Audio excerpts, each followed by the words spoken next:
Dober dan. Danes bom govoril nekaj o palicah. No, to, ki jo imam v rokah, je posvečena Tutankamonu. Študij Tutankamona je izredno zanimiv, ker je v tej grobnici mladenič,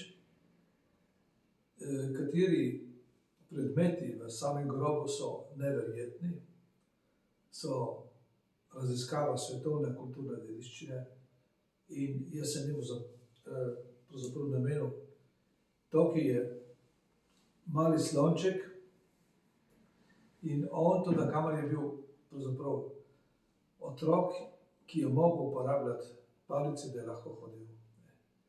Vendar, ko grem jaz v gozd ali pa v naravo, takrat opazujem to, kar je zlasti drevesa, ne. In vsako drevo, ki ga opazujem, mi nekaj sporoča, vsaka veja, vsaka grča. Recimo, ta je posvečen pa mojemu nonotu, ki je bil trdoživ, mladenič, genialen po svoje, izreden trgovec, izreden mojster praščarstva in kamnoloseštva, blatarstva. Saj so naši predniki pravzaprav znali vse, kar je bilo možno takrat, zato da so preživeli. Vendar, ko grem v gozd, me te drevesa, zlasti tiste, ki se borijo za življenje, povejo toliko veliko. In pravzaprav jaz sem v nekem sklopu, meditiram z njimi, to naj si bo drevesa ali pa kamni ali pa skale, celo valovito morja. In ostanek te meditacije je potem ta predmet, ki ostane del narave, samo malo zoblje, bi lahko rekel.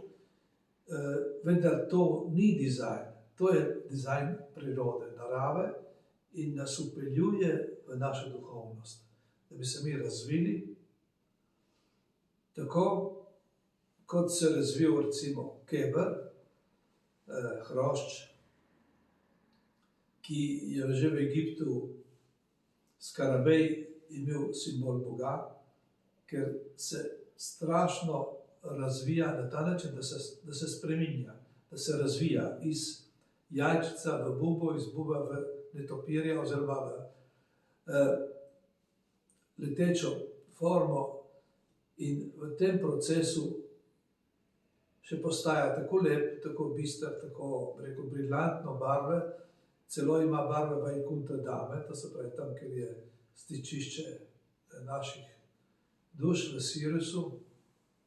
Tako da v bistvu je to en kozmos kompleten, ki je povezan z zemljo, nebom in je pravzaprav v eni besedi Keopsova piramida ali pa Pahenoh. Tam je vse skrito, kar človek zmore na zemlji. Tako. Hvala.